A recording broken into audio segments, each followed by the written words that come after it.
Episode 12. We have Talia on deck. Welcome on the podcast. Thanks so much for having me. Episode 12. That's awesome. Good for you. Yeah, just getting the ball rolling. I Yeah, love I it. yeah, I discovered your TEDx talk actually when I was looking through like Danny Randa's podcast episodes with Nice. featuring you and Elle. And I thought that was one of the most, eye-opening TED Talks I've ever watched, actually. I think, That's so sweet. and one thing I want to start off with is, you mentioned that we have the three P's of communication, which is, pain, problem, and passion. And you're very passionate about this topic, and I want to hear like your further elaboration on how these three P's can help us, be a more visceral, hence your company name. I love that. Yeah. You're so sweet. Yeah. That's Yeah. awesome. Yeah, Yeah. I would be happy to expand on that. Do you want me to just share about the three P's, or do you want me to share about in general what I believe in terms of why they're powerful? Any direction around that? Yeah, let's do it. Okay, cool. Well, so a little bit of background. I came across a mentor or advisor of mine when I was in my early 20s. I was in a mastermind group, and one of the things that was shared with me and about 10 other people on one of their retreats was the power of anger.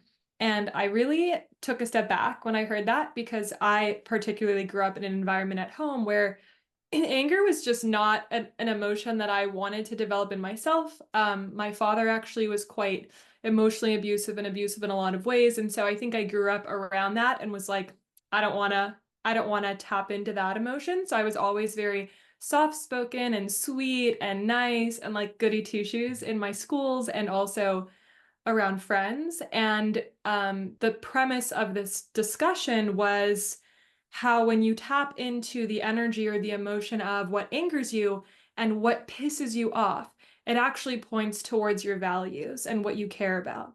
And I just loved that reframe. And I loved, I guess, at that point, being introduced to an emotion that I guess I had discarded for so long. And I've always been the type of person that when I hear things that really click for me, I just try to use it as fast as possible. And so I started to incorporate that in my messaging. When I would tell people what I do, I would share, what really frustrates me or what really pisses me off that I see just going on in the world or in my own industry, specifically what hurts my clients, or what they're struggling with and what makes me angry about that. And it would just open so many doors and it would just deepen the conversation between me and people that I met at networking events or between me and some prospects that I had gotten referrals to. And I was so young and so inexperienced on the business side, though I was always very ambitious and entrepreneurial. And what that did for me, just using that first P, which I've transformed later over many repetitions and just many, I guess, cranking it in different ways so that it's like even more efficient and can really be applied, is I've transformed that from just what pisses you off to what pains you. Because I also find that just like I did, it was hard for me to tap into that emotion of anger. And I know that a lot of other people struggle with that. And so I wanted there to be two emotional, I guess, doorways for people to walk through. One is what pains you, like what breaks your heart and what makes you sad, which is the first P. And the second part of the first P of pain is what pisses you off. And so that's just a little backstory into just how the three Ps started to be developed. I really just came across one element of it and then I really built on it over time. And so for me, this is just something that I see as a huge problem. And I guess this is the version of my three Ps of what really frustrates me or what really just drives me crazy out in the business world. I really feel that in a way we learn to be very logical and cerebral and technical with the work that we do because that's how we become really good at the actual craft. So if you're in any type of professional services, even if you're a coach or you're a consultant, or I work with a lot of companies that are in wealth management or are CPAs and accountants or insurance agents or in real estate. So I tend to work with a lot of service professionals, but in order for them to be really good at what they do, they have to learn a lot of technical things and they go through many different types of certifications and many different types of trainings and classes and courses and all of the things. And yet the buck doesn't stop there because you need that to be excellent at what you deliver. However, the delivery of your message also has to be excellent. And so that's where, for me, I feel like a lot of people are really missing the how in terms of how to communicate conversationally and powerfully and emotionally, where it's not too emotional, but it's also not too technical. And so Hmm. I like to describe it as like two parts of that problem are you're either too technical around what you do or you're too touchy-feely about it. And so you're not speaking to both sides of somebody's psyche when they are trying to understand who you are and what you're about. You really want to lead with a really good combination of the emotion, which is the first P of what pains you, and the second P, which is the problem that you solve, is more logical. Of can you be succinct and super concise with the problem that you solve? And then three is the passion that ties it all together. So I guess a long roundabout way of answering that, but just hoping to add more color to why I believe it's so important and also so powerful to use that frame. Yeah, I think sometimes, I think what you touched on there is really nice because I think sometimes we like shy away from our emotions. We don't want to embrace, what pains us, what maybe stirs us in our hearts. But I think what you're advocating here is that we got to embrace them to be part of our full message. And I think that's a really important concept that people who want to be better communicators or just in life in general can, try to Yeah. embrace. Yeah. Yeah, And yeah, I agree with that. yeah, I think on a similar notes, for those who may be like communicating with, following a very like tight script on what to say, how can we speak more from the heart rather everything like from our head and logic? Yeah, it's a great question. Yeah. Even just to backtrack before I answer that in terms of I think that the reality is that there are a lot of people who lead with the heart and they really care about their clients and they really care about serving people and they just really care in general about the people that they work with or work for. And I feel like that's a very big part of the reality. The problem is that for some reason we learn in society, in business, in networking that we have to put on this business hat where yes, you Mhm. have to be more professional if especially if that's true to who you are and what you're building. At the same time, I feel like it becomes too scripted to the point where you might be pouring your heart into what you do every day, but then when the spotlight's on you and somebody asks you to tell them about it or to talk about it, you're not using the heart, you're using way too much of the mind Mhm. and you're very disconnected from what you're saying as a result. So, to answer your question on how to use more heart than head, the actual process for that, if you really dissect what it means to speak from the heart, is it means to speak from your feelings and it means to talk with real feelings and to also be connected to what those feelings are. And so the first prompt that I really love to give people, which is again the first P, is what is it that breaks your heart in your industry? What is it that makes you frustrated for people? What is it that you just drives you crazy that you see that you have to do something about and that you're probably already doing something about? And so if you can even just tap into the feeling of that and Mhm. authentically answer it, and you only just share that. If you just share that in the beginning, which in conversation might sound like, you ask me, hey, Talia, what do you do? What's visceral? And I go, well, it really pains me. It drives me absolutely crazy that so many people have so much value in business, but they don't know how to communicate it. They don't know how to talk about it. That really drives me nuts Mhm. because our words are really a window into our value. That's totally off the cuff, but the only reason that you're able to be so it allows for you to be so eloquent and articulate is because you have to tap into the feeling first and then the words follow, just like when you're writing. And everyone knows this about writer's block. It's like Mhm. if you're trying to sit down and crank out a newsletter, you're trying to crank out a chapter of a book and you're not emotionally connected to yourself or to what you're writing, there's a block and it's way harder to allow that to flow out of you. And the same is true when you're speaking in person. It's the Mhm. same thing. It's Yeah. just like a Yeah. speaker's block versus Yeah. a writer's block. Yeah, I think relating also to the topic of speaking in person. I know that you've mentioned that you started your business without using any social media, mostly through like in-person Yeah. communication. Could you kind of like for someone like I guess we're living in like an internet digital world, and could you kind of share like the differences you found like I guess working in person versus I guess being more online, if there are any differences to that? Yeah. Yeah. It's funny. Well, I was always very much a rebel. And if Uh-huh. somebody said to, turn left, I'd turn right. And I was very Mhm. anti, and I think I still am very anti-authority. And I think that's also because I grew up in very religious schools and communities where it was just super oppressive, in my experience, where there was just like a box and a bubble that you had to live in, and everything about you was wrong if you stepped outside of that. And so I think I just grew up in an environment where I didn't really have a lot of choice. And therefore, I think that prompted me to rebel against pretty much everything, even college at a certain point. You know, I was an undergrad at a school in New York and was studying psychology and business. And 2 years in, I was like looking for trauma therapy programs out in Canada and just looking for other ways to find a career path that wasn't so traditional because, like, to be honest, like the numbers just didn't add up in terms of going to grad school for social work or for being a clinical therapist. And that was the path that I was interested in, but I didn't really like the I guess preordained path that was carved out. So I'm going to come back to your question, but the truth Yeah. is I was always a rebel. And so I ended up meeting some consultants that I hired and invested a lot in when I was about 21, and really to just teach me how to build a business outside of the traditional path. And the advice that I got from them was to not build my online presence in the beginning.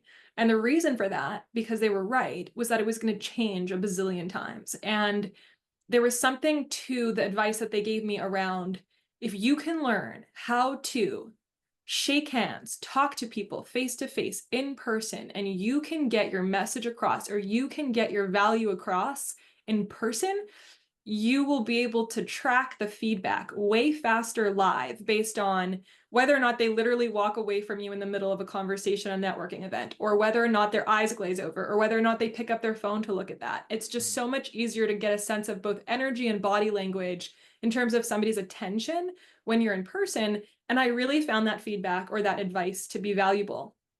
And so both the rebel in me was like, oh, screw online, I'm going to do it offline. But also it was sound advice because it actually did, it forced me to become really good at selling and making money very young.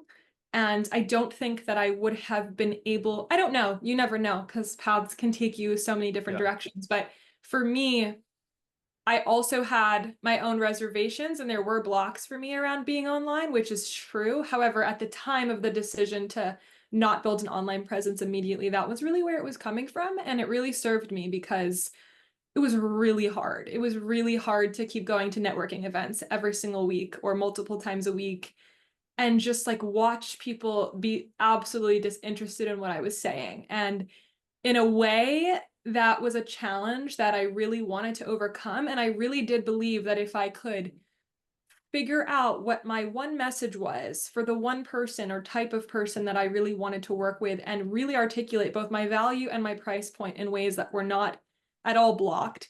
I really believe that that would transfer once I did start building an online presence because it's like online, you're really just talking to like bazillions more people Yeah. in a way than you are in person. And so I just liken it to the transference of some type of skill where you just speak to the same specific type of person with the same message once you figure it out.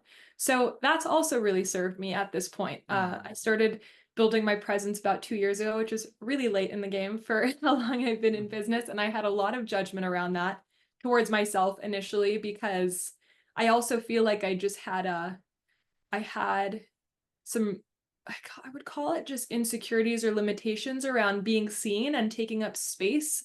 For me, I have just really dedicated my whole life, both on the personal side, but also in business, to really putting my clients in a spotlight and making them feel like the most important person in the room, and also giving them all of my attention and investment and energy. And so, yeah, I think when it came to, okay, wait, actually, in order for me to share this with more people and in order for me to really own whatever I believe my path is in life, I actually have to be visible, not invisible. And that was a real shift for me to finally work through in that. So it was really loaded with a lot of things, but on the business side specifically, starting offline in person was absolutely invaluable to monetizing, being a successful company, not being dependent on really anything because I had the skill. And if I had nothing again, I know I have the skill to rebuild. So I guess for me, I look back and I wonder, had I been building my online presence from the beginning without having really made a dime or made much with the business, would it have affected the way that I wrote? I don't know. But all I know is that it was really valuable for me to not start there initially. Yeah. I think maybe for people who feel, I guess, less like more insecure about, owning up to their value and being able to express it. Do you have any like words of wisdom you could pass on to them? I have lots of I have lots of books. But yeah, one book in particular that I give out because it was really impactful for me if you're a consultant or an advisor of any Mhm. kind is a book called Value-Based Fees by Alan Weiss. And I hand that book out a lot because it really reshaped the way that I looked at the value of advice. And he Mhm. even dates it back to, I mean, literally cultures and like back in Egypt and with when the pyramids were around and how, lots of people would seek counsel from astrologers or like, witches and whatnot. And Mhm. it's just always been some level of an exchange of value. And that's just an interesting concept. But what I really love about the book is that it really forces you out of the time for dollar mindset of like, Mhm. I am this per hour versus the outcome of what I give people is this, period. So it's a really good book. But yeah, in terms of owning your value, like most things, it's really an inside job first. Yeah. Um, yeah, our value is so tied to the way that we feel perceived or treated or the way we look at ourselves growing up through lots of different circumstances. So I think money is just like probably a whole other couple of Yeah. episodes alone. But Mhm. um, yeah, for me, I would say as somebody who had a lot of limiting beliefs and ideas and experiences around money, like really did not grow up with a lot of money. Yeah, we had a tough time financially growing up, but there was a lot of that in the background, like on the inside. But what I will say is that for me, the leap of faith when I was 21 of investing in myself, not for the sake of investing, because I don't believe in that. Like, I don't believe you Mhm. should just pay money to someone because you should invest in yourself. I believe that you Mhm. should make those decisions very intuitively and very clearly with what you're looking for. And so for me, the first time I ever invested in myself, it was a really high ticket and money that I did not have, but I committed to.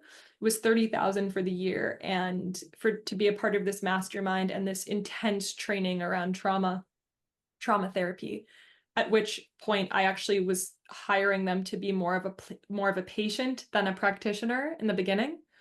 So it was a huge investment and a huge leap of faith. And I barely had a couple $100 to my name. And it just put me in a situation where I committed to this $30,000 investment and I had to pay it in full in 6 months with 2K a month every month until I paid it in full Yeah. at the last month. And it was just a huge, I guess it was a huge leap of faith. Mhm. And what that did for me though was for me personally, this is how I learned to own my value. It forced something out of me that I didn't know existed. And I think that it really just pushed my back up against a wall in a way where I had to figure it out. And I had to figure out, and it broke any belief that I had around, oh, I'll only make a couple $100 a month, like ever in my life. Like that was the mentality that I grew up with, and that was the mentality that I had.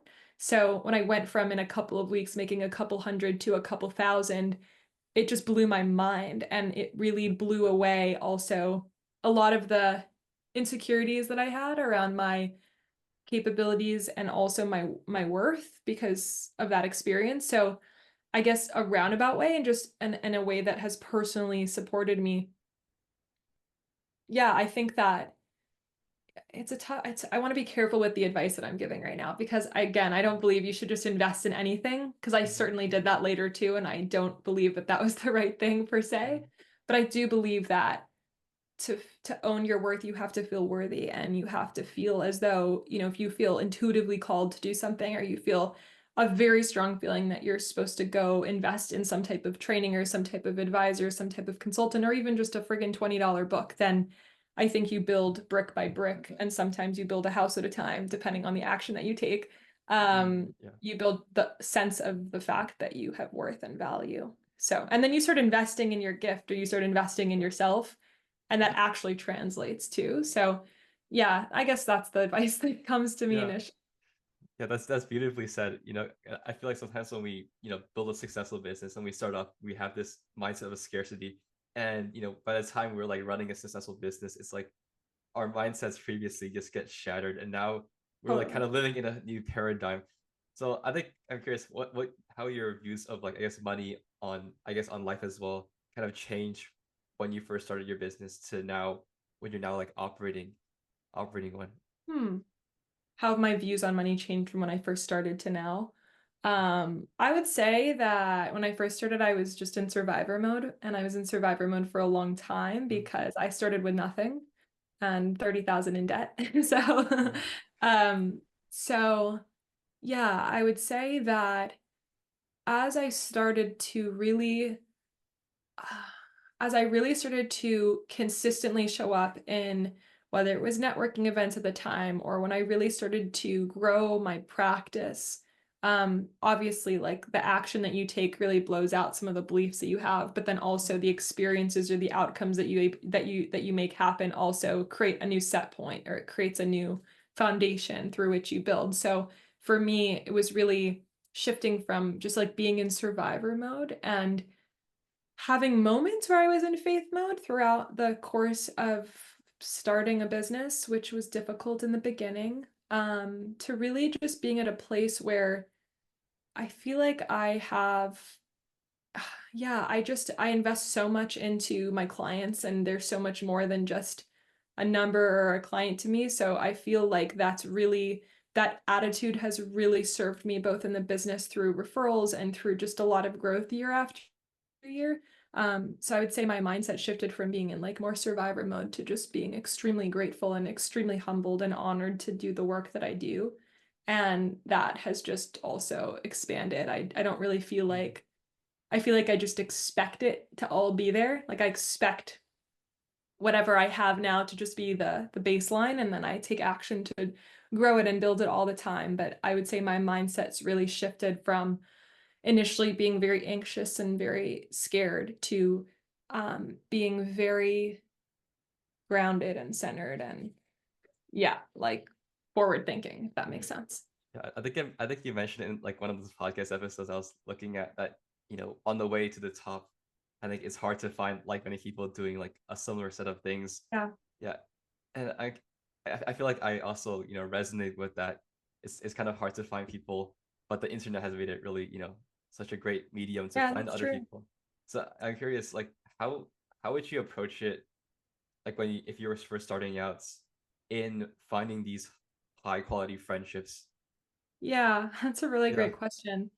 Yeah, it's something that I've actually been wanting to share a little bit about for a Mhm. while, just because I feel like, it's easy to look at people on the outside and be like, oh my God, they have the most amazing friendship, and oh my God, I wish I had that. And it's Mhm. impossible. It's so rare. And I think that the truth is just like if you were looking for, like a girlfriend or a boyfriend or a romantic partner, you would have to become the person that you were looking for first. And I really believe that. So I really believe that. I believe that, and not just about friends or partners, or I believe that even with clients, like you have to become the type of client that you even want. Oh, So I just really believe that we're all very much like a mirror for each other, and we reflect back what we are. And so if you're looking for people who you just want to be on the journey with as you're growing in yourself personally, spiritually, financially, business wise, in whatever way, you really have to develop the traits and the characteristics of that person. So for me, that's really served me in my friendships. And I also feel like I'm always recalibrating that too, because I feel like I want more and more and more people in my life who are mhm. more and more like me. And so, Yeah. okay, like who do I have to become next for that type of person to be my friend? So, yeah, I think it's, too often I think we look outside for it and we're like in lack because we look around and we don't have those people around us. But the reality is you both have to become that person first, but then you also have to take action to go meet them. And so, yeah, that's been moving to Austin has been a big part as to why I think we have Mhm. more people like us around us. But I think that's again because it attracts a certain type of person out here. Yeah. Just like What? New York does or LA does. It has its own culture. Mhm. Yeah. What was the most serendipitous thing that happened to you while you're In in Austin? Austin? Yeah. Oh my God, that's really a hard question to answer. There's too many. Do you want a book? Yeah, no, it happens. It happens too often all the time.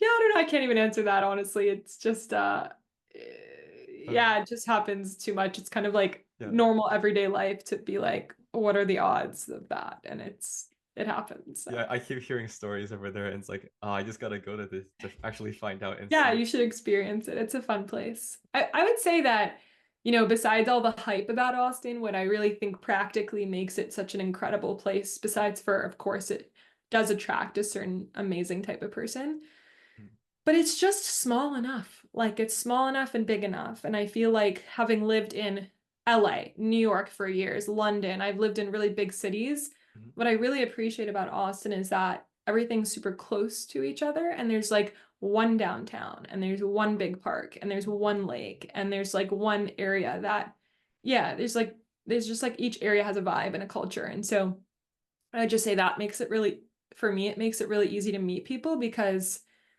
they're not all spread out. Like everyone's in one place. So yeah, just more practically speaking on why I think Austin's cool. yeah.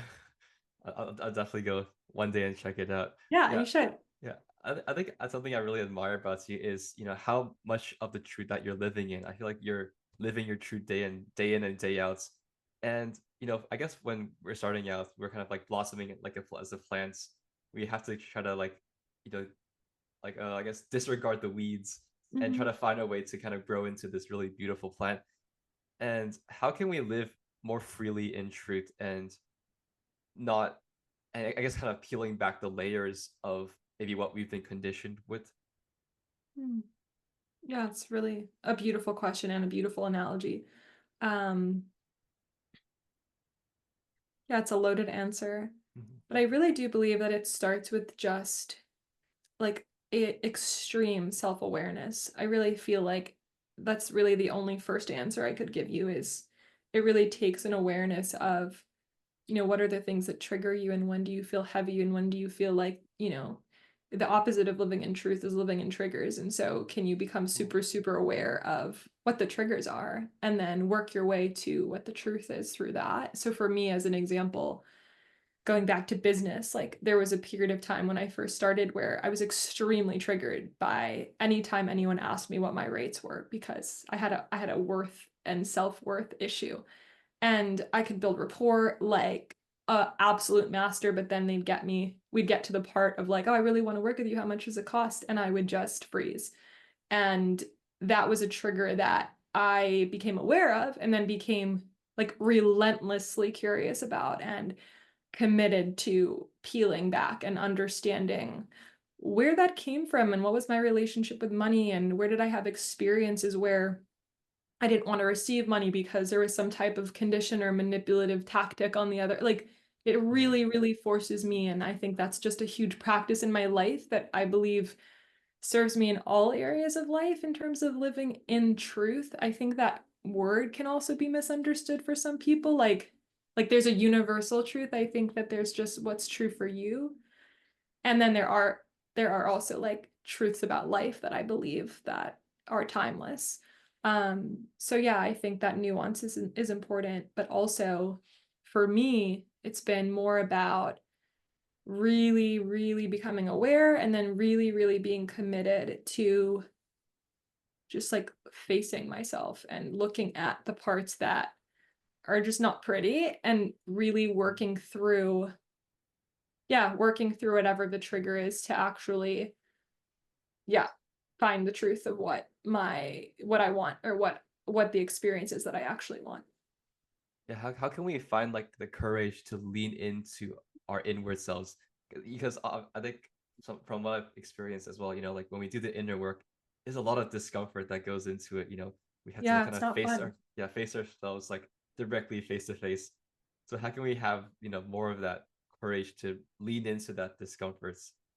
Yeah, it's a really beautiful question because there are Yeah. definitely many times in my Mhm. life where I really needed that courage. And I feel like it's like a muscle, as with anything. Like you go to the gym and you train arms or legs, and then you have Mhm. muscle mass that builds. And I really believe it's like an emotional muscle that you have to become, like, you take one small act at a time to just become not comfortable, but familiar is a better word, familiar with the fact that, yeah, you might be feeling a really, really heavy and hurtful and terrible emotion when you're sitting with yourself, when you're evaluating, what your experiences have been for the truth of it. Yeah. And I think that the familiarity with the feeling, I think over time, if you are willing to even feel things a little bit at a time, you realize at a certain point that, like, as much as you feel like a feeling could kill you, and sometimes I've been there in terms of like, oh, this is so hard, I can't look at it, I'm gonna pass out, like that type of energy. Mhm. um you're really like, there is a strength that we have that, yeah, is like there. And I feel like it's building trust with yourself, that like all of these feelings that you feel in, all of these things that you look at inwardly or when you're doing inner work, they're just parts of you. And some of them can be really scary and some of them can be really hard. But I think that, yeah, like almost brainwashing yourself to a point to just believe that, or just reminding yourself that they're all just parts of you. They're not outside of you, they're inside of you. And becoming friends with that is very difficult. But I think that if you can do it one small way at a time, eventually um, it doesn't become as scary and you develop a lot more courage. Mhm. Yeah, it seems like when we do the inner work, it's like we sometimes unravel and become aware of things that we believed were true in the beginning, but actually turned out to be false. So Yeah. have you had like any experience kind of uncovering these things that turned out to be, not the way it Oh, seemed to all the turn out? time. Yeah. All the time. I mean, I honestly couldn't point to a specific thing because this is Hmm. genuinely how my brain works every day. Yeah. So it's kind of always running, but yeah, all the time. I think that we're skewed by our own biases and we're skewed by our own stories that we're just, again, familiar with. So we try to copy and paste that onto experiences that we have in life until we realize that they don't always transfer. So Hmm. yeah, that happens to me a lot. I couldn't tell you a specific one because it just happens too often, but yeah, I would say that that's just a part of like being alive and being human, is that we'll project onto things that have no correlation. And sometimes there's some correlation, but it's not Hmm. always an immediate connect or Oh, a connection. yeah, that's a beautiful observation. Yeah. Uh, I think on a similar note, like, was there a lesson that took you like the longest to learn, but ended up serving, really beneficial towards your life? Yeah. Yeah, there sure is. There are many. There are many that took me a long time to learn. So where do I begin? But I would say the one that I'm learning right now, that's taken me quite a while to learn, goes back to what I shared with you earlier about it being okay to take up space and it being important to take up space. And what I mean by that is, for a long time, something that I just like, yeah, I guess a pattern that I would repeat is with friends or with family or with like my partners or with really anyone that I had contact with or had a relationship with. I really I really just like would hold space for them, and I would almost just like act as a confidant and just like had a lot of compassion, and I still do. And one of the things that it's taken me a while to learn is that I heard this, somebody said this to me really beautifully a little while ago, where any strength that you overuse becomes a weakness. And I would really overuse that strength of compassion to the point where I didn't really put myself in the picture. And I think that's been true around my business in some way, where I have made it so much about my clients and I care so much about them every single day when I'm working with them. And yet I've been really invisible online and in the world up to the past year and a half, 2 years.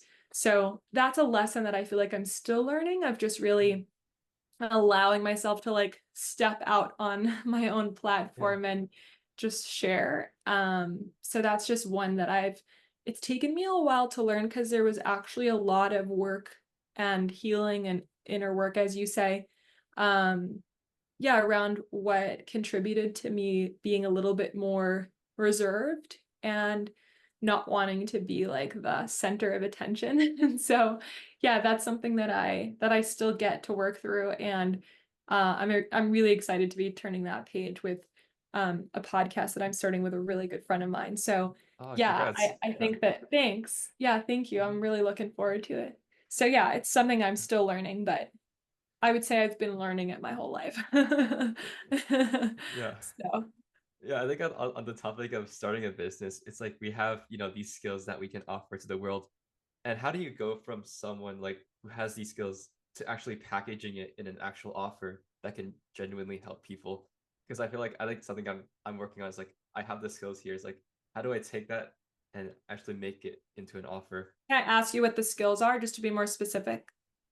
Uh, I mean, I've been a musician my entire life, so I think Oh, cool. yeah, so I think I'm really like keen on the topic of creativity and unlocking like your inner artist. Like I've been, That's writing awesome. about it. I think this podcast is kind of similar to the umbrella word of artistry. So I'm thinking Wow. of like how can I package it in a way that can actually help and serve people. That's so cool. Well, first, can I ask what have you been playing your whole life? Or Yeah. what Oh, music? piano, Instrument? yeah. Piano. That's Yeah. awesome. Oh Yeah. my God, I'm always jealous of people that can play the piano. I love the guitar though, so we Ooh, could join that's a a cool band instrument. virtually. Yeah, Yeah, it's yeah. fun. Mhm. Yeah, it's a loaded question, Justin, but I feel like, of course, the first step in that, in my opinion, I guess, is being really clear on what the skills are. So for you, I love that you're able to take from being a pianist and yeah, being a musician, being able to expand out of that and be like, okay, this is about creativity and really the inner artist, if you will, or the artist, the outer Yeah. artist. And so I like that you're able to kind of see where there's range in terms of how that applies. And then I think, honestly, using the three Ps would probably help you on the messaging, Mhm. and which is a building block to the packaging. But I think getting really clear on, a lot of the times people, I believe, really package the solution of like, okay, creativity or okay, artistic expression. But like, what is the problem that you're helping people solve? And I think when you get really clear on that in a specific context or in a specific niche or in a specific way, and you allow yourself to experiment, I think it becomes really clear where you also want to add that value. And so I would say the first step to packaging it from, I guess, where you're at right now would be to really get clear with, okay, like what is the problem that you're solving for who and why is that important and what happens if they don't have that. And I think evaluating the value from all those angles will probably help you in the packaging of it. Yeah, I really appreciate that. I think yeah, Yeah. definitely using those three Ps will definitely help a lot in Yeah, terms of like totally. solidifying that idea. And there are a lot of like, there are also a lot of books out there too. Like I Mhm. mentioned value-based fees, but obviously, like if you're in the beginning journey of building something that some type of business, like Yeah. I actually really love Alex Hormozzi's content, and I think that that's Mhm. really practical for somebody in the beginning phases. I can only speak from my experience in terms of like how I started in the beginning, but in terms of like where I know I'm an expert and can give really good advice, it's really for the companies that I work with that have been building and growing, but have hit a ceiling because they need to learn a new skill. For me, it's teaching them the skill of communication in a different way. So, yeah, I guess from my experience though, like understanding the skills that you have and then really plugging that into like who lacks this the most and who do I really like what is the problem that people have around creativity or around expression and why is that a problem? What happens if that's not solved and why are you the one to solve it? Like those types of questions I think really help you look at it from all different angles. I really appreciate that. Yeah, Yeah, you're welcome. I think wrapping up with a few more questions. Speaking on the topic of communication, it's like I think I used to be like a really shy kid. Like I was terrible at public speaking. I would be like the person in the back of the classroom, just sulking and not answering anything. So I think for someone who's in that boat, who's starting from like, oh, I'm so scared of public speaking communication, to going from, okay, here's a message I want to embody, and here's a message I want to express. How can someone go from like that point and to the desired end goal? Yeah. Well, just for the record, I was also that person. Up until I was like 22, people wouldn't remember me being in rooms because I was so shy and so quiet and Mhm. was so invisible and couldn't look people in the eye. So I was that kid too, in more ways than one. And I would say that, yeah, what really woke up the lion in me that was like, I have something to say and I'm gonna say it loud, is really connecting with absolute conviction around what I really believed I was here to do. And you could call that finding your purpose, you could call that finding your path, but for me it was really figuring out who the heck I was and really leaning into a lot of the life experiences that I had that I knew were for something, not just for pain or not just Mhm. because it all happened. I just really wanted to create meaning out of the things that I had personally been through. And so for me, it was a game of connect the dots around what I had been through, trauma, etc., and then what I really was always passionate about, which was psychology and business. Yeah. What I pursued in school, and then what I was relentlessly curious about pursuing after. And so I guess it was just connecting that. But I would say that in terms of speaking, like every great public speaker or exceptional public speaker has conviction around what they're saying and has like is deeply, it's not just a speech, it's who they are. And I feel like that's the first step to unleashing the speaking skills that you really want. It's really connecting with like who the heck are you, and what's the beautiful gift that you have, and what are the experiences that you've been through that enabled for you to have this. And I think just like connecting all of those dots, and then yeah, going back to your question on courage, like having the courage to start in some small way, um yeah, really helps. But I would say it's conviction. Awesome. All right, let's wrap up with the final question Cool. I always ask podcast episodes. So, which is, what is one piece of advice you would say to your 18-year-old self? I love that. I love that. Where was I at 18? There's too much going on. um where was I? Yeah, I would say the most important advice I would have given her was that, like, really being very dedicated and committed to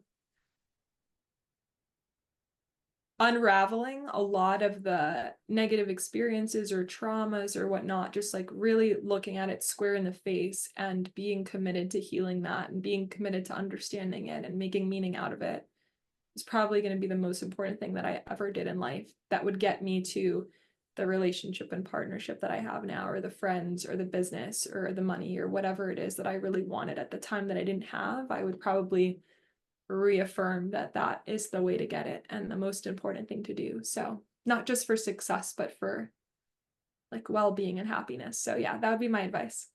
I love that so much. That's really beautifully said. Yeah, where can people find you now that you're Now posting that I'm on alive yeah online, yeah. now that we're not a ghost anymore, I would say I'm more active on Twitter or X right now. I just really enjoy writing there and I really enjoy interacting with people. That's how we met. I just find that people are really genuine and unmasked in terms of how they interact for the most part.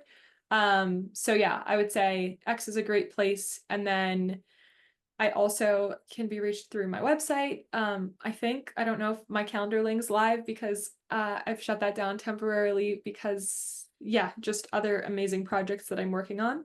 But yeah, I would say Twitter is like the most place to contact the place to contact me directly. And then, yeah, on Google and whatnot, there's tons of other areas that you could find me. Yeah. Also, stay tuned for your upcoming podcast. Yeah, podcast is coming up soon. You'll Yeah, find that let's on go. Twitter too. Exciting. All right, awesome.